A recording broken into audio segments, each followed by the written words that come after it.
या बातमीचे प्रायोजक आहेत आनंद मुखवास, भरपूर ताजी सास अब आपके पास। BK products Shahada. शहादा नगरपालिका निवडणुकीच्या पार्श्वभूमीवर राष्ट्रवादी काँग्रेस अजित पवार गटातर्फे जिल्हाध्यक्ष डॉक्टर अभिजितदादा मोरे यांच्या नेतृत्वात शहादा येथे राष्ट्रवादी काँग्रेस कार्यालयात पत्रकार परिषद संपन्न झाली। या पत्रकार परिषदेत जिल्हाध्यक्ष डॉक्टर अभिजित मोरे यांनी पक्षातील सर्व पदाधिकारी व कार्यकर्त्यांवर पूर्ण विश्वास व्यक्त करत आगामी निवडणुकांची तयारी, जनतेशी असलेले नाते आणि प्रलंबित असलेल्या विकास कामांवर भर देत यंदाच्या निवडणुकीत राष्ट्रवादी काँग्रेस पक्षाचे सर्व उमेदवार विजयी होतील असा विश्वास व्यक्त केला आहे। शहादा शहराच्या सर्वांगीण विकासासाठी रस्ते, पाणी, आरोग्य, वीज पुरवठा अशा मूलभूत सुविधा उपलब्ध करून देत खड्डे व धूळमुक्त शहर करण्याचा निर्धार डॉक्टर अभिजित मोरे यांनी व्यक्त केला आहे। न्यूज 19 नेशनसाठी ब्युरो रिपोर्ट, शहादा। राष्ट्रवादी काँग्रेस पक्षाचा जाहीरनामा आणि वचननामा आज आम्ही या ठिकाणी पत्रकार बंधूंना दिलेला आहे।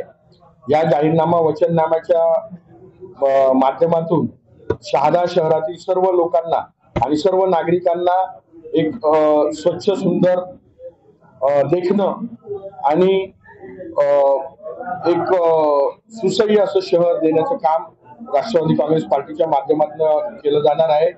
यामध्ये सर्वात प्रामुख्याने जो पाण्याचा प्रश्न या शहादा शहराला कायम भेडसावत असतो, शहादा नगरपालिकेच्या माध्यमातून 3 दिवसाआड या ठिकाणी पाणी पुरवठा केला जातो आणि तेच आपण बघितलं तर भौगोलिक परिस्थितीच्या दृष्टीने सुद्धा शहादा शहर आणि सारंगखेडा बॅरेज याच्यामध्ये फारसे काही अंतर नाही आणि असं असताना देखील आज शहाद्यातील नागरिक हे पाणी टंचाईने ग्रस्त आहे।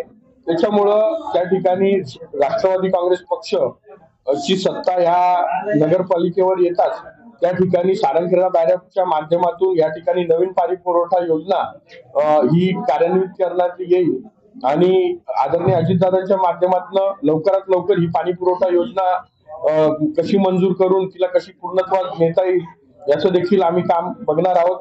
त्याचप्रमाणे शहादा शहराला कुठल्याही प्रकारचा डीपी प्लॅन मंजूर नाही, इथे डीपी रोड नाही, त्याच्यामुळे येणाऱ्या आगामी काळामध्ये शहादा शहराचा डीपी प्लॅन मंजूर करून त्या ठिकाणी संपूर्ण शहरभर या ठिकाणी डीपी रोड देण्याचं काम देखील करण्यात येणार आहे। मुख्य रस्त्याला मॉडेल रस्ता बनवून आणि सर्व रहिवासी कॉलन्यांमध्ये या ठिकाणी रस्ते बनवण्याचं काम या पुढच्या काळामध्ये करण्यात येईल।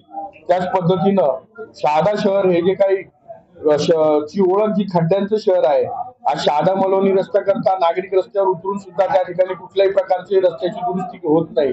प्रशासन हा त्याच्याकडे कानाडोळा करत आहे। तर कुठे ना कुठेतरी शहादा शहराच्या विकासाचा अनुशेष हा खूप मोठा आहे। कुठे ना कुठेतरी जो काही विकासाचा बॅकलॉग भरून काढण्याकरता राष्ट्रवादी काँग्रेस पार्टी काम करेल आणि शहादा शहराची ओळख एक खड्डेमुक्त शहर म्हणून कसे होईल याच्याकडे देखील राष्ट्रवादी काँग्रेस पक्ष आपलं लक्ष देणार आहे। दोघांच्या भांडणात राष्ट्रवादीला लाभ मिळेल काय सांगा? एक लक्षात घ्या की दोघांचं भांडण हे जे तुम्ही शब्द वापरलाय हा अतिशय समर्पक शब्द आजच्या शहादा शहराच्या निवडणुकीमध्ये आपल्याला दिसून येतो।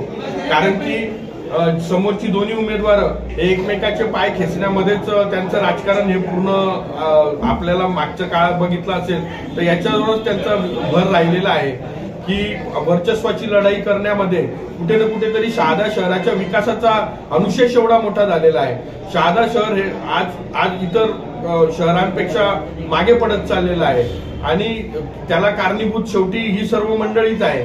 त्याच्यामुळं तुम्ही जो शब्द वापरला की दोघांच्या भांडणात तिसऱ्याचा लाभ, या दोघांचं भांडण आहे, आमचा लाभ नागरिक करतील हे निश्चित आहे।